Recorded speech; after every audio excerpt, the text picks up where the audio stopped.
Opa, e aí pessoal, tudo bem? Aqui é o Jefferson Khalili, professor de Direito e advogado. Hoje nós vamos falar sobre resposta à acusação e defesa preliminar. Na verdade, nós vamos falar um pouco sobre cada tema e ao final nós vamos fazer uma análise, uma diferenciação entre uma peça e outra, certo? Mas antes de começar a nossa aula, eu peço para que vocês inscrevam no nosso canal do YouTube. O endereço o nome do nosso canal é Professor Jefferson Khalili, e se inscrevam também no Instagram. O meu Instagram é prof_Jefferson Khalili. Combinados? Então, para darmos início à nossa aula, eu vou passar para vocês os nossos slides. Os slides que serão apresentados aqui hoje vai estar aqui embaixo, embaixo do nosso vídeo aqui no YouTube, e eu acredito que uma aula apresentada com os slides será mais fácil para que vocês possam acompanhar até mesmo a nossa leitura aqui da legislação e acompanhar o que está sendo dito aqui, né? O que eu estou dizendo aqui. Combinados? Então, eu vou fazer em forma de tutorial. A minha imagem vai ficar aparecendo aqui, né, embaixo, no canto da tela, e nós vamos começar. Combinados? Vocês estão vendo aí, né, o slide, resposta à acusação e defesa prévia. Nós vamos, primeiramente, falar sobre o artigo da lei, né, do nosso Código de Processo Penal, que trata exclusivamente de resposta à acusação. É o artigo 396. Ele diz que nos procedimentos ordinário e sumário, oferecida a denúncia ou queixa, o juiz, se não a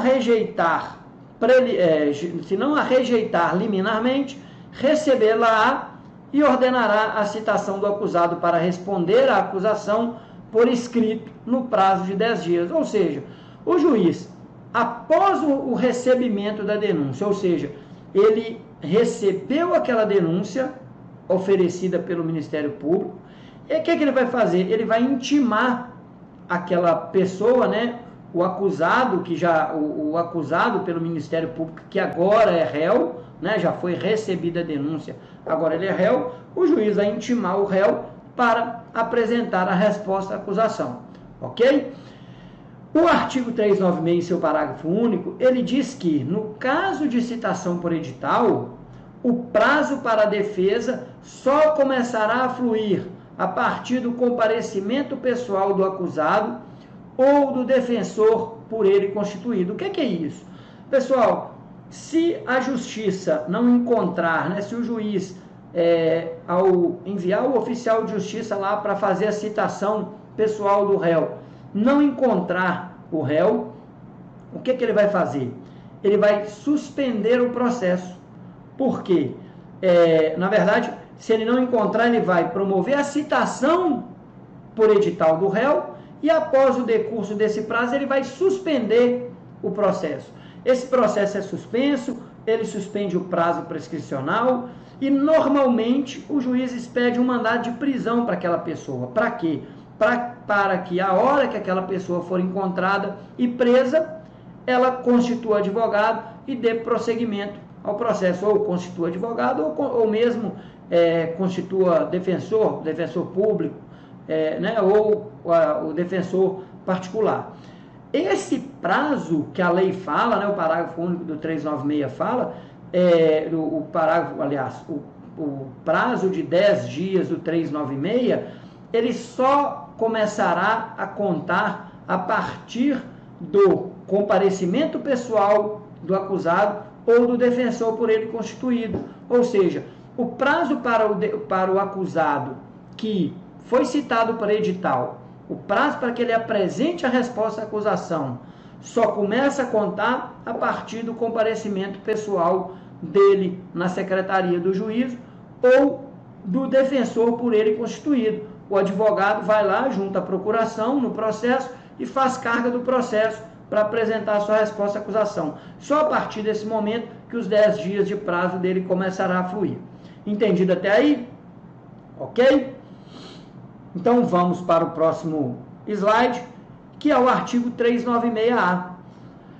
O artigo 396-A fala que na resposta, ou seja, na resposta à acusação, o acusado poderá arguir preliminares e alegar tudo o que interessa à sua defesa. Ele pode oferecer documentos, justificações, especificar as provas pretendidas e arrolar testemunhas, qualificando-as, ou seja, qualificando as testemunhas e requerendo a sua intimação quando necessário.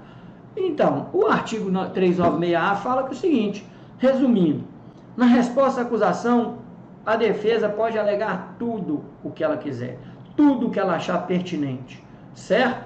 Pode arguir preliminar, e na resposta à acusação, pessoal, muito importante vocês saberem disso, é que é um momento primordial, é um momento crucial de se arrolar testemunha, da defesa arrolar testemunha e requerer a intimação dessas testemunhas, bem como especificar as provas que ele vai querer produzir no curso do processo.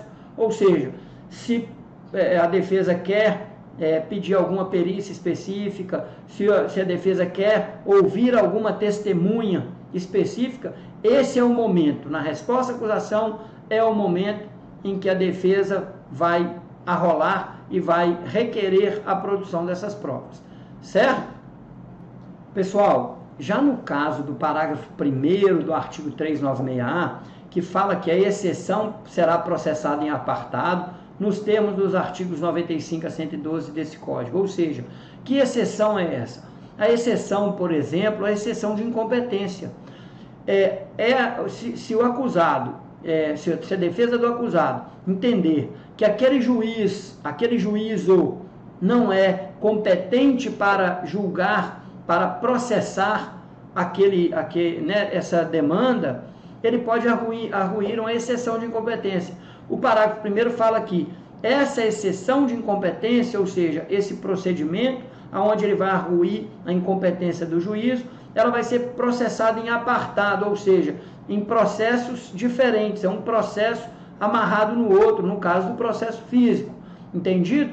Já no parágrafo 2º, a lei fala que, não apresentada a resposta no prazo legal, ou se o acusado citado não constituir defensor, ou seja, aquele acusado que foi citado, se ele não apresentar a resposta à acusação, ou se ele não constituir um defensor, o que o juiz vai fazer? A pessoa permaneceu inerte, foi citado, permaneceu inerte. O que o juiz vai fazer? Nomeará defensor para oferecê-la, concedendo-lhe vista dos autos por 10 dias. Ou seja, a pessoa não apresentou defesa, não constituiu advogado, não está preocupada com o processo, o juiz vai nomear um defensor público ou vai nomear um defensor dativo para representar aquela pessoa que foi devidamente citada para dar prosseguimento ao processo, apresentando a resposta à acusação na forma da lei. Entendidos? Vamos para o próximo slide agora. O artigo 397. O que o artigo 397 fala? Após o cumprimento do disposto no artigo 396-A e parágrafos desse Código, o juiz deverá absolver sumariamente o acusado quando verificar. Ou seja, quando o juiz perceber, quando a defesa for apresentada ao juiz, o juiz, ao receber essa defesa do acusado, ele deve absolver sumariamente o acusado quando ele verificar, primeiro, a existência manifesta de causa de excludente de ilicitude do fato, ou seja, quais são as causas de excludente de ilicitude? Estado de necessidade, legítima defesa, o estrito cumprimento do dever legal ou o exercício regular do direito. Essas excludentes são lá no artigo 23 do nosso Código Penal, ok? Ele deverá absolver sumariamente também o acusado quando houver a existência manifesta de causa de excludente da culpabilidade do agente, salvo a inimputabilidade, certo? Quando houver essas cláusulas de excludente de culpabilidade, salvo a inimputabilidade, o juiz vai absolver sumariamente o acusado. Ou quando ele notar que o fato narrado na denúncia não constitui crime. Ele pode perceber que aquele caso narrado da denúncia não é crime, não se enquadra em nenhum tipo penal, não se enquadra em nenhum dos artigos do Código Penal ou em nenhum dos artigos que a legislação criminal, a legislação penal do Brasil adota. Entendido? E quando ele notar que está extinta a punibilidade do agente, certo? Quando o juiz notar que existe essas quatro, verificar que existe uma dessas quatro opções aí, ele deverá absolver sumariamente o acusado. Beleza? Bom, pessoal, continuando aqui, agora há pouco nós falamos, né, do artigo 397, falamos sobre causa de excludente ilicitude, excludente de culpabilidade, e causas de extinção de punibilidade do agente.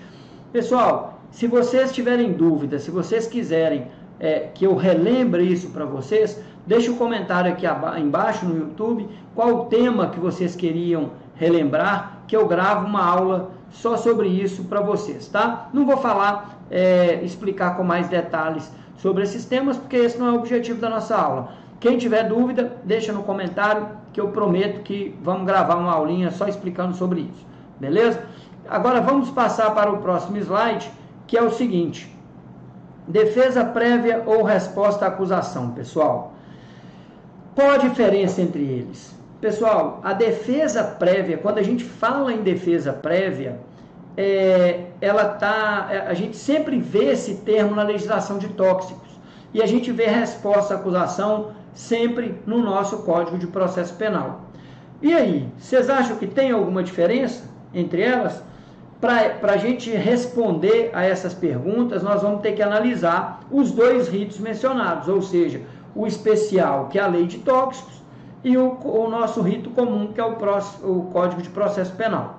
Mas, desde já, adianto o seguinte, pessoal: o ponto principal, o ponto do processo que vocês precisam estar bem atentos para saber diferenciar a defesa prévia ou resposta à acusação é o recebimento da denúncia pelo juiz.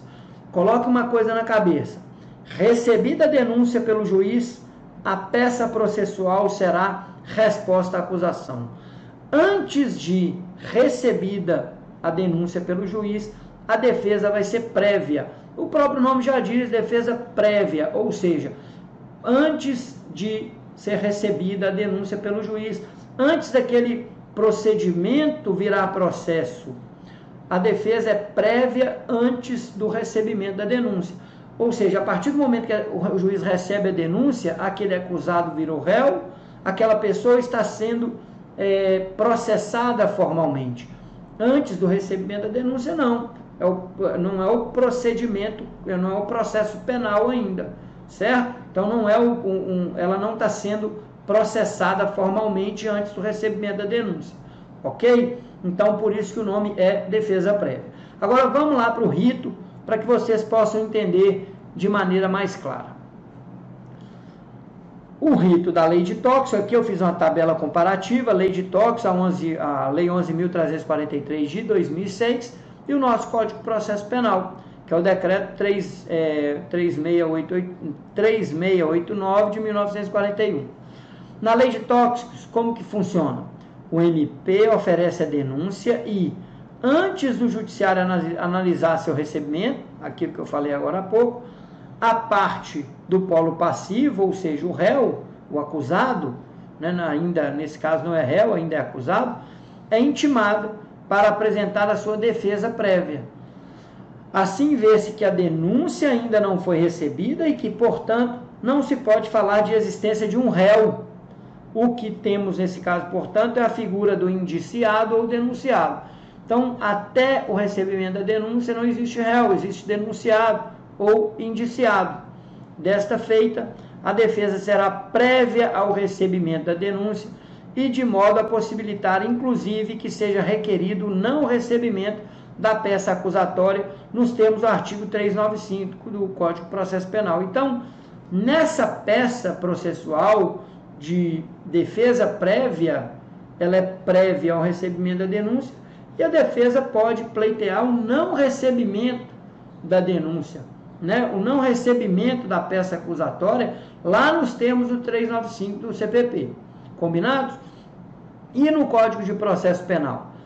No rito comum, o CPP, né, do CPP, a defesa, agora nominada de forma mais genérica, é realizada após a denúncia já ter sido recebida pelo judiciário, né, de acordo com o artigo 396 do CPP. Então, no rito comum do CPP, a peça chama a defesa, no caso o nome técnico é resposta à acusação, porque a acusação já foi recebida. A acusação foi recebida, você vai apresentar a resposta àquela acusação. Então, o Ministério Público oferece a denúncia, seu recebimento é analisado pelo judiciário, ou seja, o juiz vai analisar se recebe ou não, bem como ele pode não receber a denúncia, no caso, ele pode entender que não há cabimento à denúncia, ele pode rejeitar a denúncia. E caso ele receba a denúncia, ou seja, a denúncia seja recebida, o réu será intimado, citado, no caso, né, ele vai ser citado para oferecer resposta à acusação, né, de acordo com o artigo 396 e 396A, que nós acabamos de ver agora há pouco. Nota-se que, neste caso, o indivíduo que figura no polo passivo da demanda já é formalmente acusado de praticar um crime, visto já ter sido oferecida e recebida a denúncia em seu desfavor. Então, aquilo que eu falei agora há pouco. Nesse momento, o acusado já é réu. O acusado virou réu. Ele já está sendo processado formalmente. Logo, a peça de defesa será uma resposta à acusação, ou seja, uma resposta aos fatos contidos na denúncia. Entendido até aí? Bom, pessoal, o próximo slide nós vamos explicar com detalhes o artigo 395 do CPP. A denúncia ou queixa será rejeitada quando o juiz,